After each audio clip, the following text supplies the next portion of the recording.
There is a question that often lingers in people's minds: do foreigners have a chance with Japanese women?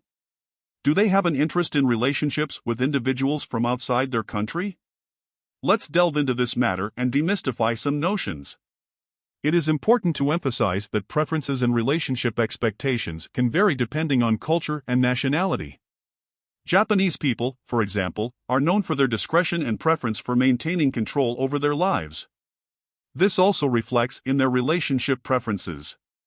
A common stereotype is that Japanese people have a strong inclination towards specific physical attributes. For instance, some claim that Japanese people appreciate certain physical features, such as breasts, while Americans have a preference for buttocks.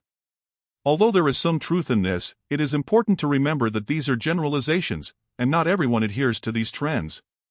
In general, Japanese people tend to be reserved and prefer interactions that stay within their comfort zone. This means that even if a Japanese woman likes someone, it is unlikely that she will take the initiative or openly express interest. This is because they may feel insecure about language, especially if the foreigner doesn't speak Japanese or if the Japanese woman doesn't speak English.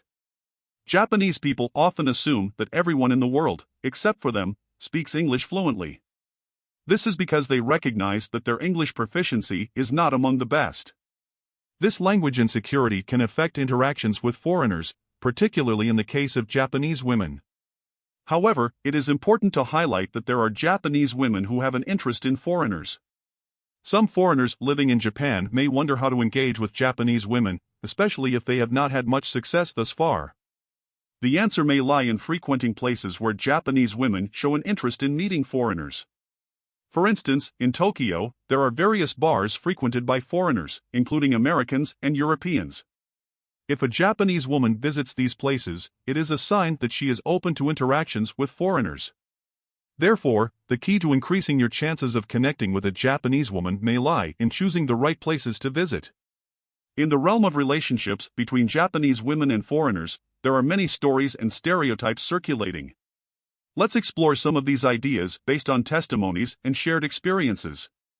First and foremost, it is important to mention the case of an American friend who used to frequent bars in Japan in search of meeting Japanese women. He complained of an unusual situation: after exchanging contacts and even dating some girls, he felt that he was being used by them to improve their English skills. Is this a common occurrence? It seems so. At times, while walking the streets, you can overhear conversations among foreigners warning each other not to get involved with a particular girl because she only wants to practice English.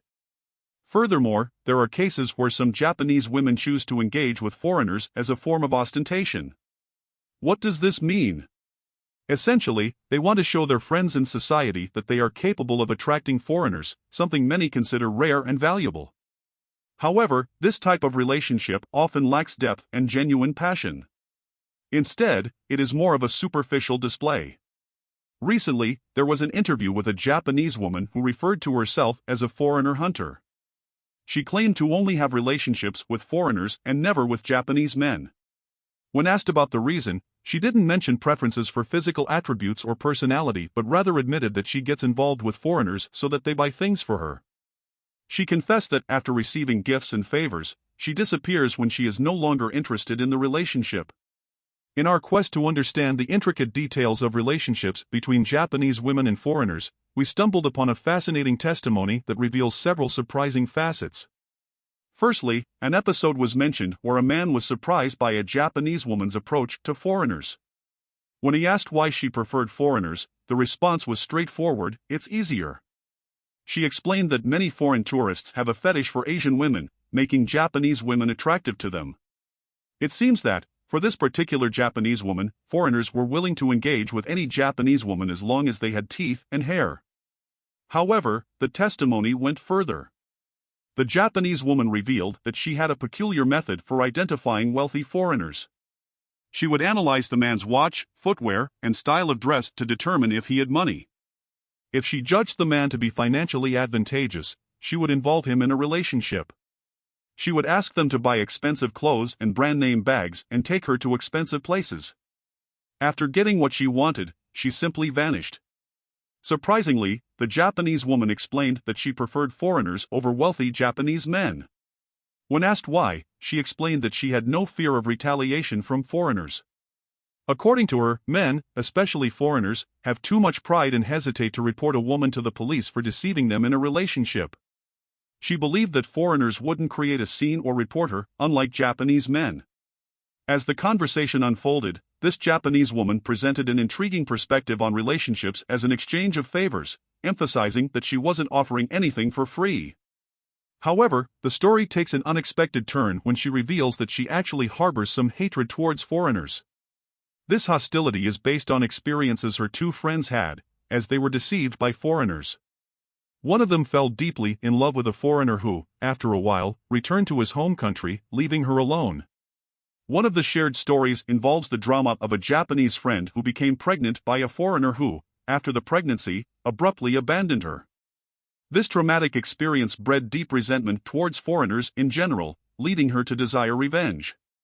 She believes that many foreigners visiting Japan are only interested in casual encounters and are not seeking serious commitments. Her perception is reinforced by observing foreigners in the city center, especially at night, where some of them behave inappropriately, making advances towards anyone crossing their path. However, it is important to note that this attitude does not necessarily reflect all foreigners but rather a minority seeking fleeting relationships. This casual approach contrasts with Japanese culture, where romantic involvement is often seen as a significant commitment, and expectations are that the relationship can develop long-term. Traditionally in Japan, involvement with someone is perceived as a significant step that implies responsibility and mutual consideration. However, there is a gradual shift in this perspective, especially among the younger generation, who are adopting a more relaxed approach to relationships. The phenomenon of foreigner hunters is gaining popularity, and this culture of casual relationships is spreading among Japanese youth. This is changing the dynamics of relationships in the country as the new generation seeks more informal experiences, often with foreigners. However, it is crucial to remember that these are individual perceptions, and human relationships are complex, varying widely from person to person. It is important to approach these issues with sensitivity and avoid generalizations.